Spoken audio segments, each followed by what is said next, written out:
Okay, if you'll turn to Hebrews chapter 1 and verse 4. If you look at your outline that I gave you, you see that we're on the incarnate Son who is incomparably supreme over all angels in his exaltation. And this section goes from verse 4 through verse 14.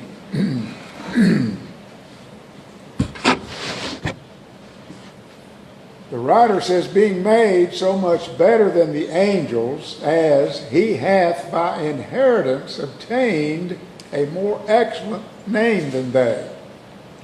Now, the word better is a key word in the book of Revelation. It's used some 13 times in the King James Version. And of course, the idea behind this is that the writer is writing a group of Jewish Christians who are contemplating going back to the law of Moses, leaving Christianity and going back to the law. And so his purpose for his writing is to show that Christianity is better than Judaism. And he attacks this from various angles. And so this is why the word better is such a key word. We're going to come across it again and again in our study. So it's his effort to try to keep these Jewish Christians from giving up Christianity and going back to Judaism. He's trying to encourage them to stay faithful. But we mentioned earlier some of the reasons that they might want or be tempted to go back to Judaism. And if we try to put ourselves in their shoes, I think it will help us to understand the situation there, and it will allow us to appreciate this letter better. As was mentioned earlier in the first 3 classes, or 4 classes, this is the 5th one, that these were a group in a geographical area of former Jews who had been converted to Christianity. And we mentioned that we think that probably these Jews are in Rome, that the Apostle Paul converted them when he came to Rome as a prisoner.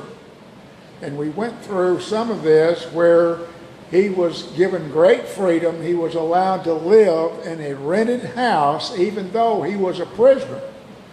And he was allowed to receive people who would come and study with him. They could come and go. He couldn't come and go, but they could. And the Lord had told Paul when he was back in Jerusalem, right after he was arrested, he says, as you have testified of me in this city, talking about Jerusalem, so shall you testify of me in Rome. Now that sermon that he preached in Jerusalem, we could go through and see that this is one of the most powerful sermons Paul preached. And he spoke to them in the Hebrew tongue. And they listened to him until he came to the word Gentiles. And when he reached that word, they went berserk. And they grabbed a hold of Paul and would have torn him to pieces had the Roman centurion not sent the soldiers down and rescued Paul.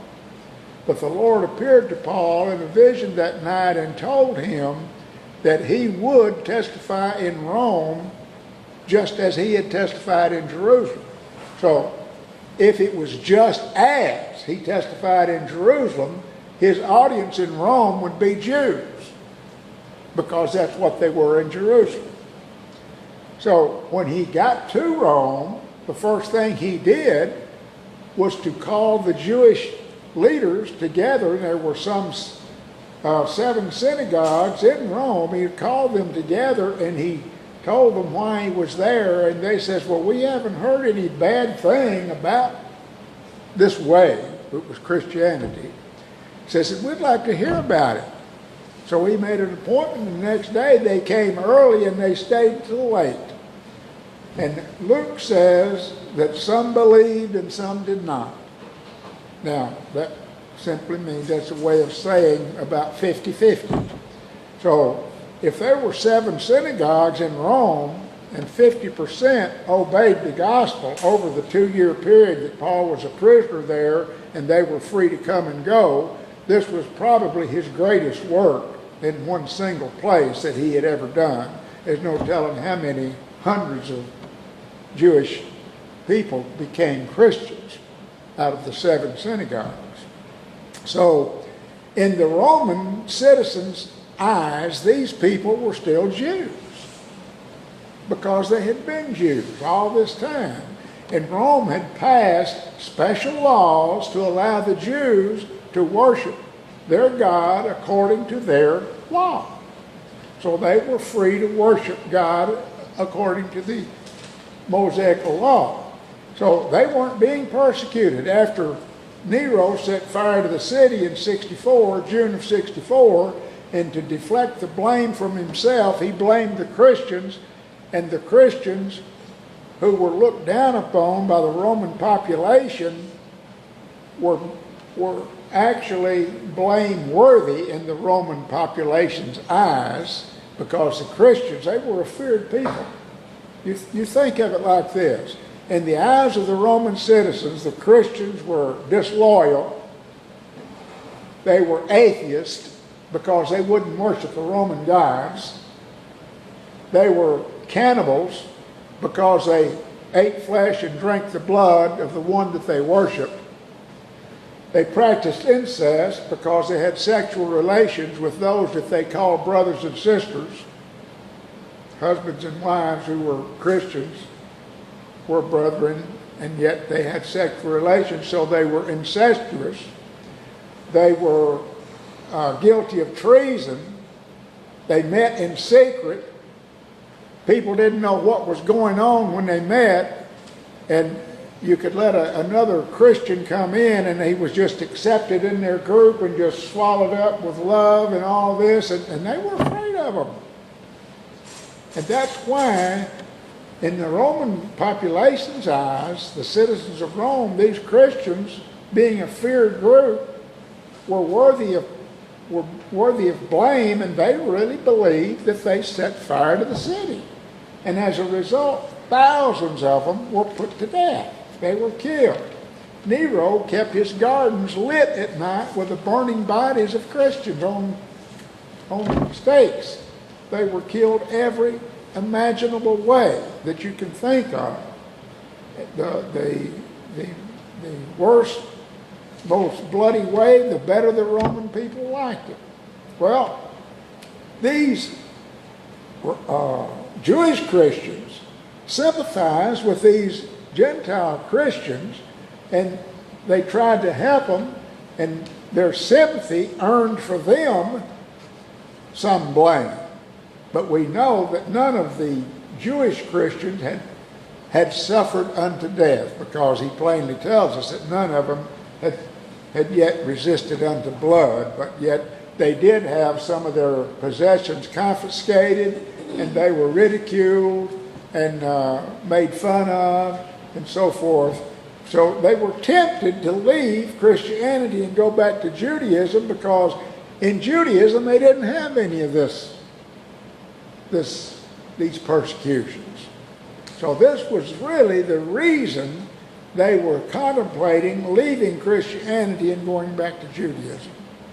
Now, so if we put ourselves in their shoes, we can see why they might want to go back to Judaism, because the Romans accepted that. But we know that they could not do that and still go to heaven. And that's what the Hebrews writer is trying to let them know.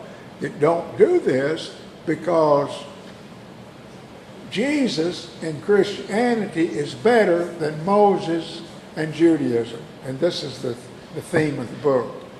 Now, we'll have occasion as we progress on through our study to speak of this in more detail, because it'll keep coming up from time to time in our study.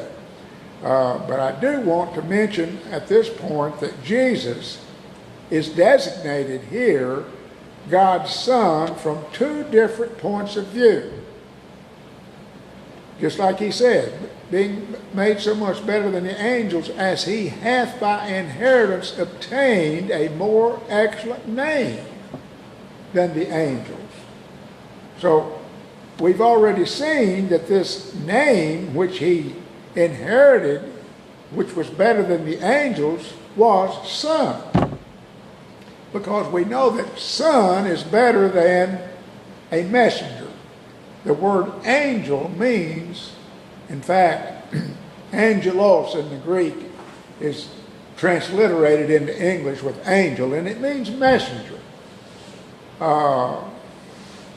One who is a minister. He is sent with a message. He's sent to do some bidding.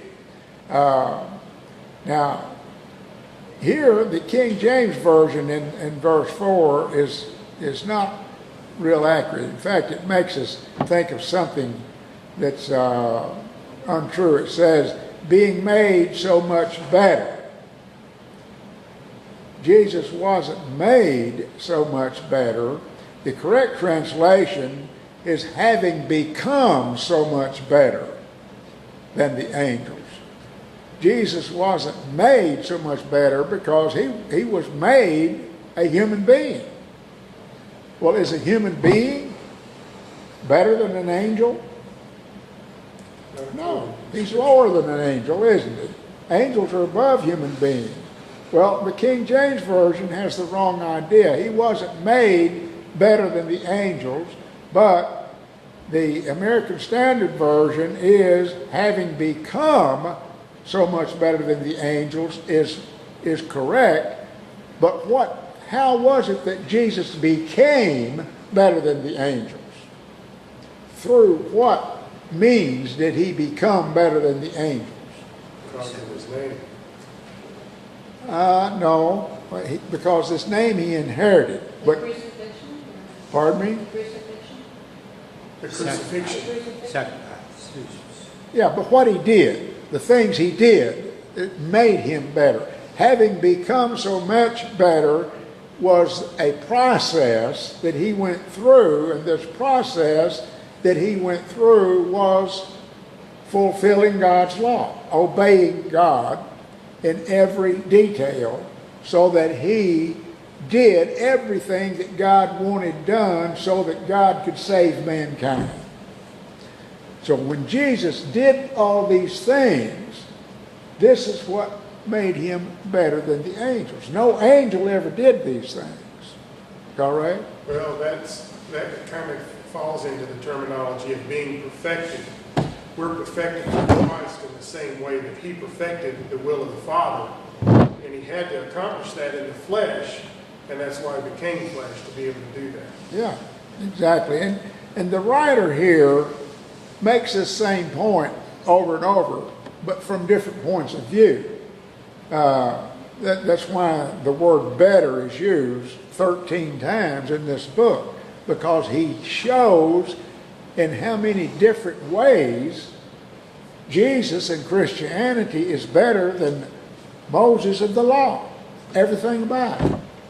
And so his point in doing this is to try to show these Jewish Christians, don't leave Christ for Moses. Don't do that. This will be the biggest mistake you've ever made.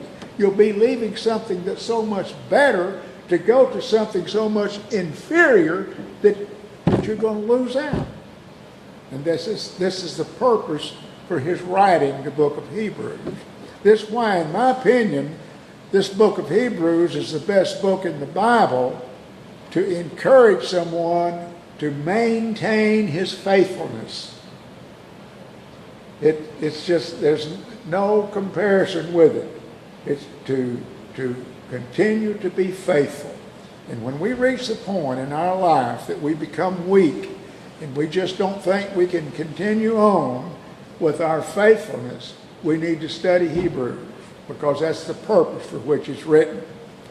Now, The fact that Jesus inherited this name, Son, is proof that he became better than the angels. Now, let me say this a different way. I said it this way earlier, but I want to make sure that you get it. Jesus was born Son of God. This is one way he was the Son, is he was physically born Son. But that was a physical birth. That was when he came into this world as a human being. That was the first way he became God's Son. But this way is he inherited it. He inherited this name. When do you inherit something? Somebody died. After somebody dies. After the testator dies, then you enter into the inheritance.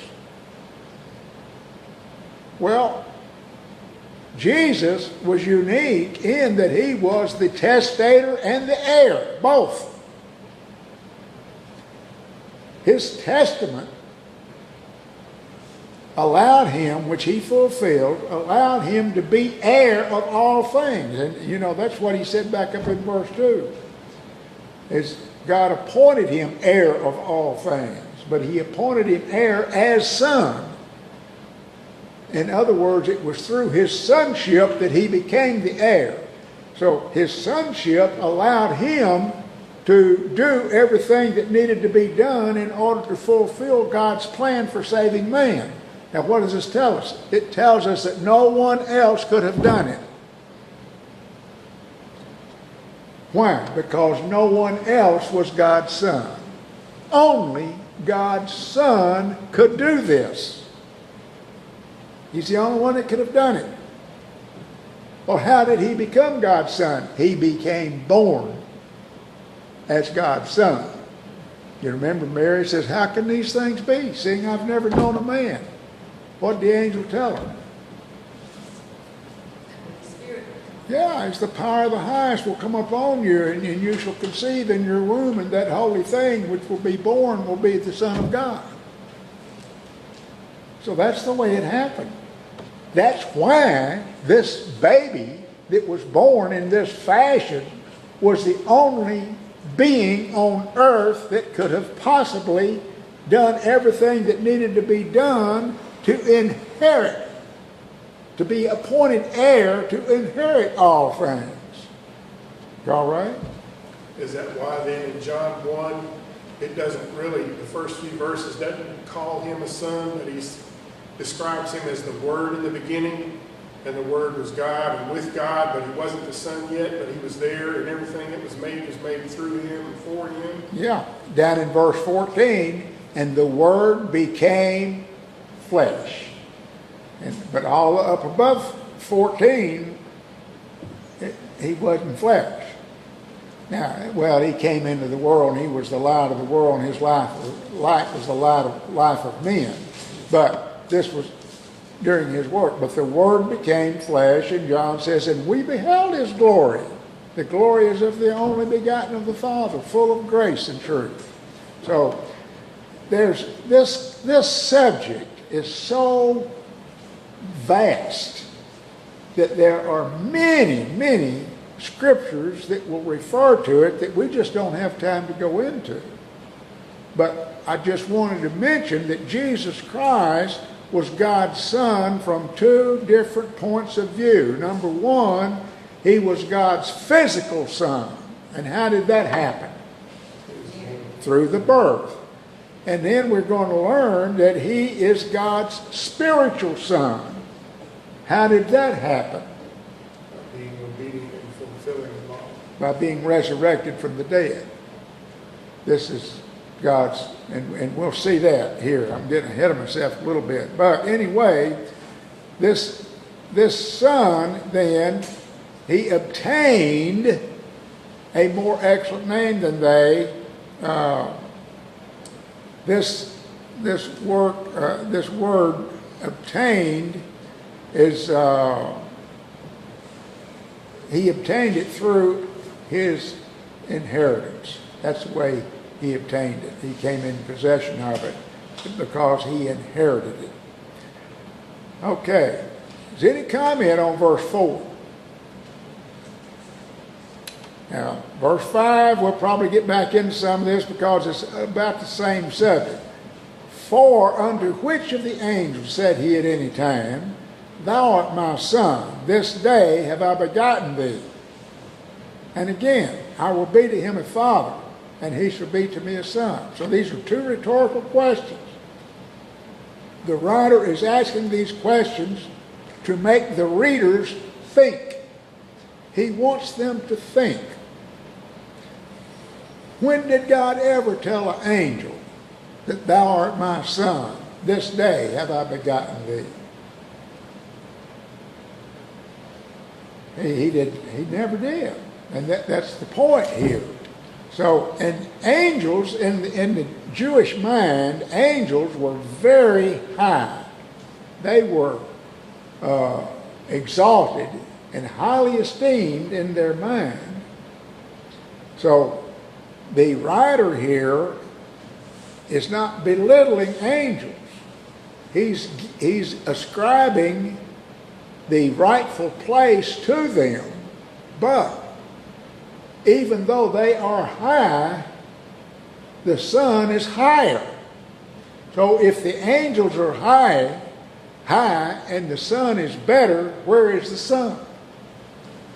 He is much more superior than they are. And that's the whole point here. He's not belittling angels. He's exalting the Son by showing that never was an angel called the Son of God. Never. But thou art my son, this day have I begotten thee. Now he quotes here from Psalms 2 in verse 7. Now Psalms 2 is what's called a messianic psalm. And I wish we had time to go and just read it and make a few comments on it, but I'm not going to take that much time. But if you'll read it on your own, I think you'll see how it fits in with this lesson. But Peter tells us in Acts 4 in verse 25 that David is the author of Psalms 2, because Peter also quotes Psalms 2, and he says that David said these things. Now, Psalms 2 and verse 7, I'm going to read it. The Son says, I will declare the decree. Now, this is the Son talking. I will declare the decree. The Lord hath said unto me.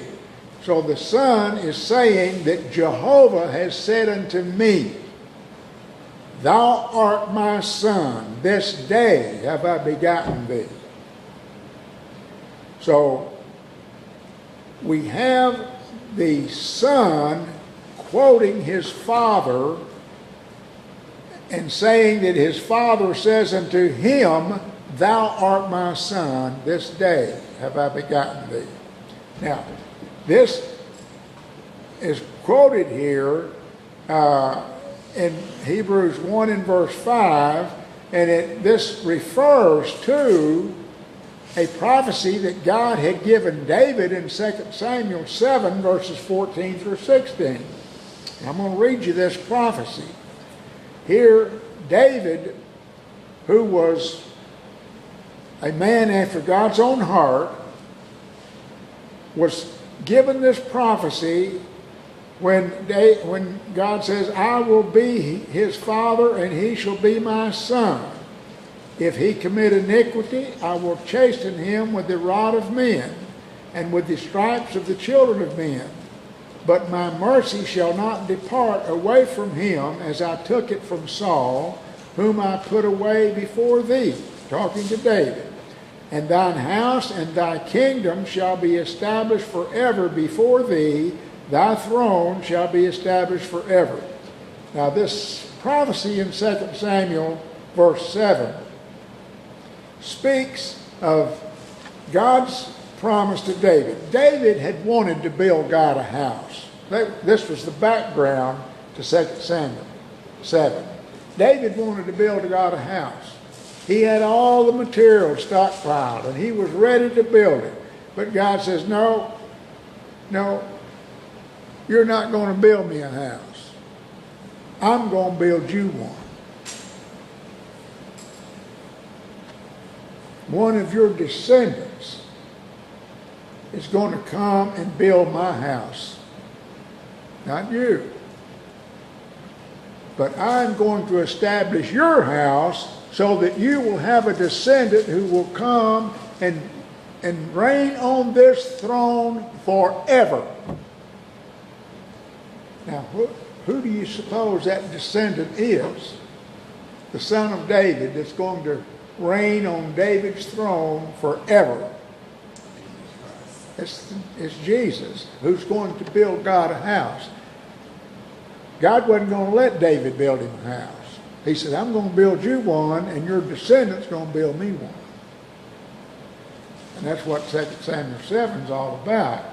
And it goes into this, and it's a beautiful prophecy. If we had time to go into these prophecies and connect it with this, we could see it. But I'm just giving you this so that you can kind of study it on your own.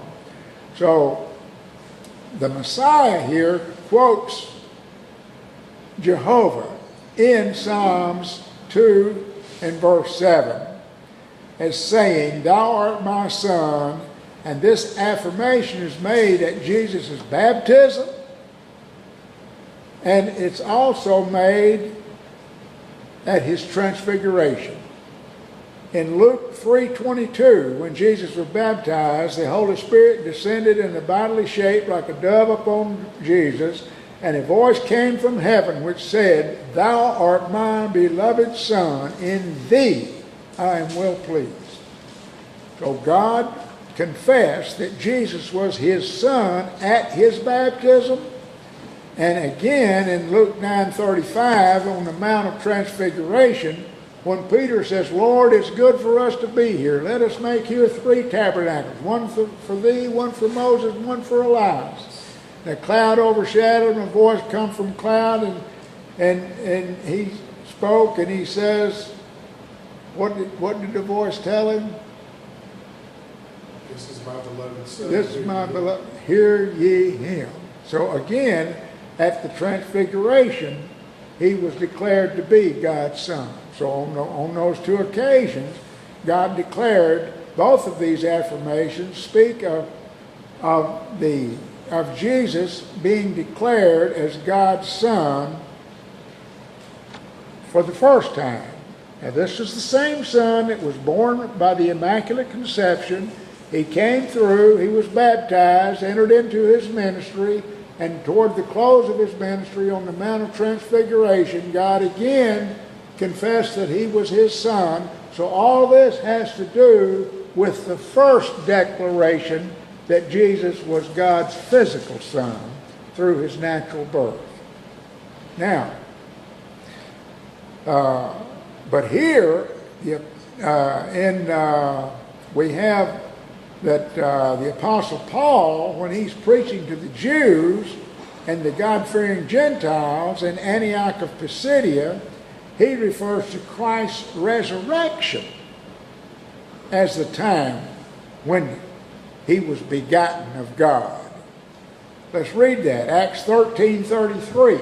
In Acts 13:33, Paul spoke, and he says, God hath fulfilled the same unto us, their children, in that he hath raised up Jesus again, as it is also written in the 2nd Psalm, Thou art my son, this day have I begotten thee. So what does Paul do? Paul quotes the same verse that David quoted, that Peter quoted, and said that David wrote that psalm. Peter quoted it in talking about Jesus' physical birth. Paul quoted it and talked about Jesus' spiritual birth when he was raised from the dead. So Jesus, after his resurrection, was declared again to be the Son of God, according to Paul. Now, this is the reason for which Christ came in the first place. Carl Ray made reference to this earlier in his comment, but in Hebrews 10, verses 5 through 7, the Hebrews writer says Wherefore, when he cometh into the world, this is Jesus Christ, when he came into the world, goes back all the way to his physical birth. When he came into the world, he said, sacrifice and offering thou wouldst not, but in body hast thou prepared me. In burnt offerings and sacrifices for sin thou hast had no pleasure. Then I said, Lo, I come to do thy will, O God. So what did Christ use his body for? A living sacrifice. To do God's will. In doing God's will, what did he do with his body? Made it holy, sanctified. Yeah, he was sacrificed. He became a sacrifice. So he says, this is the reason I came, is to do God's will. But could he do God's will without a body? No, he had to have a body. Well, that's why he was given a body. So this is why he was born. So he became God's son the first time so that he could have a body. But at his resurrection, he was declared to be God's son the second time with a spiritual birth. Now, let's apply this to Christians. How do we become children of God? Physically or spiritually? Spiritually. You see, we join in with Christ and we are adopted into the family of God as his children, whereas Jesus was born a child of God physically, but we are adopted into that family through baptism. This is the way we become children of God. And Jesus Christ, who is the heir of all things, brings us in and makes us joint heirs with him. What is a joint heir? Equal. Yeah, he's one who enters into the inheritance. And Jesus does this. Does he have a right to do it? Yeah. Why? Because it's his. He inherited it. He inherited all things. What did that leave out? Not anything. It's his. And so he takes us, when we become heirs, and makes us a joint heir into his heirship.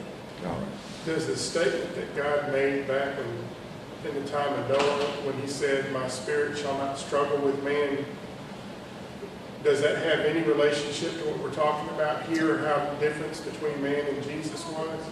Well, it really what that's referring to is that God set a limit on how long his spirit will strive with us. He's going to give us a chance to submit ourselves to his will. But if we just refuse, finally his grace is going to be withdrawn and he's no longer going to give us that chance and our life comes to an end. That's referring to our end of life here. But he's long-suffering. And I remember hearing your grandmother, your mama's mother, say, she's 3 or 4 times, but I just don't see why God is letting me live this long. Well, I knew why he was letting her live that long. He wanted her to obey the gospel. And I told her this. But she didn't show any interest in it. And so she spurned God's grace. And until finally, she fell and hit her head and died from it. God's grace is not going to always strive with us. He strives with us, trying to get us to obey. But there's an end to his grace when he will withdraw it. Okay, now, I hope I'm not making this complicated, because this is so intertwined with so many scriptures throughout the Bible that shows that Jesus is God's Son from different points of view. He was born God's Son, and he inherited this name after he was resurrected. He was declared to be God's Son spiritually. Whereas when he first was declared to be God's Son, it was physical. Jesus is the only one that this could have happened to because he existed before he was born. Did we exist before we were born? No, we couldn't have done that. But Jesus did. He was God before he became man. Then he became man. He never ceased being God, but he became man in addition to being God, and he was put to death as a man, and God raised him as a man. And that's when he was declared to be God's Son the second time, from a spiritual point of view. And we don't really know, what kind of glorified body Christ has. And we know that what goes into the grave will come out, but not in the form in which it went in, because we'll be changed. And when Christ comes back, those of us who are still living will be changed. In the moment, twinkling eye, the sound of the last trumpet, we will be changed, and we'll be caught up to join them in the air. Jesus will never come back to this earth. He will come back and bring those who are saved with him, and we will join them. And this earth will be melted with fervent heat. All right? Was that part of the reason why John's baptism was for repentance only? Because it couldn't do what it does now, because Jesus had to die and be raised in order for it to be able to give remission of sins. Baptism of repentance, and then the sins under John's baptism would be remitted just like those under the law. When Jesus' blood was shed, the price was paid, and his blood cleansed them as well as us. But that's why Jesus said, when John told him, he says, I have need to be baptized with you. And he says, well, suffer it now to be so that the scripture might be fulfilled. And so he baptized him. It wasn't that he needed it, but it was necessary because it was God's law. Yeah. It was John. And he says, suffer to be so, for it behooves us to fulfill all righteousness. Us. Plural pronoun, first person. John and Jesus, fulfilling all righteousness. Which meant that John was made righteous under the law just like Moses was. And because he lived and died under the law. Jesus lived and died under the law. He was a Jew. But his blood being shed, then the price was paid so God could forgive those sins and not remember them each year, but forgive them, wipe them out. And of course, the sacrifice that he had was for us too. I see our time's expired, so is there any comment on verse 5? I might have another thing or two to say about verse 5. I didn't really get through with it, but I'll think about what I've said and listen to this and go back, and we may cover a little bit more of it Sunday morning, but be prepared to start at verse 6 Sunday morning, okay? Thank you very much for your participation in class.